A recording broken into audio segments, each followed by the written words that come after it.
When was the last time you talked about alcohol or maybe underage drinking with your kids? Parents and peers can make all the difference when it comes to preventing underage drinking or dangerous drinking. I'm so happy to welcome Corey Martin and Chelsea Euclid here from the Cape Coral High School to talk about underage drinking. Good morning. Great to have you both on the show. Good morning. So you guys are in this club, which I love. Oh, first, I'll say when we're talking about underage drinking, it's so nice to hear from. Can I tell your ages? Yeah. How old are you, Chelsea? I'm 16. And Corey? And I'm 18. So it's kind of nice to just hear from the peers, you know, because it's certainly important for parents to talk to their kids and you know, teachers. But to hear it from the peers, I think makes all the difference. So Corey, why don't you start? Talk about the SAD Club and what you guys, what your mission is here. All right. So the Cape Coral High School SAD Club was a club founded on trying to rebut destructive decisions that are made by teens in our school. So we have been trying to make different kind of campaigns to gear toward the teens that make those destructive decisions. Although they're the few, we are still trying to get those teens to make the right decisions, set good role models for the ones that are coming up. So Chelsea, you know, like I said, hearing from teens, why do you think why is it so important to talk about this to your peers? Well, not only is like drug abuse and alcohol abuse, well, not a big problem amongst teens, but when it is a problem, it is a problem. We also want to start like making habits, good habits amongst people. That way they can have a better future and not be drug addicted or like alcoholics. So, yeah.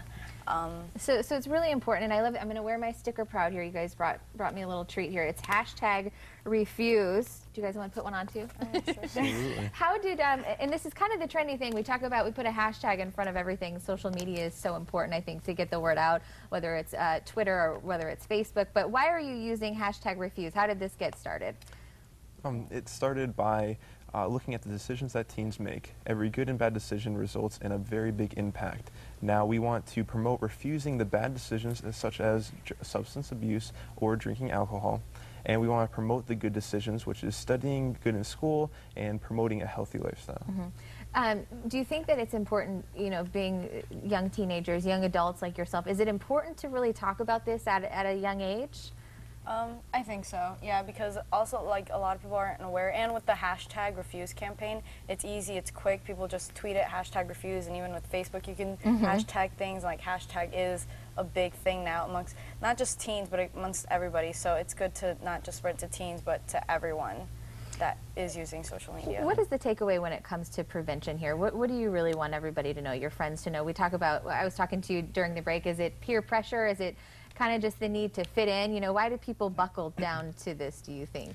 I believe it is a need to fit in, and it's not as much as a peer pressure from the exterior, it's more of an interior peer pressure, because people think that the norm is every single kid, every single teen does drugs, smokes, drinks, and that's not really the main thing. The main thing is a lot of teens are school-oriented, they study hard and they get good grades, and it's just a few that actually do these bad decisions.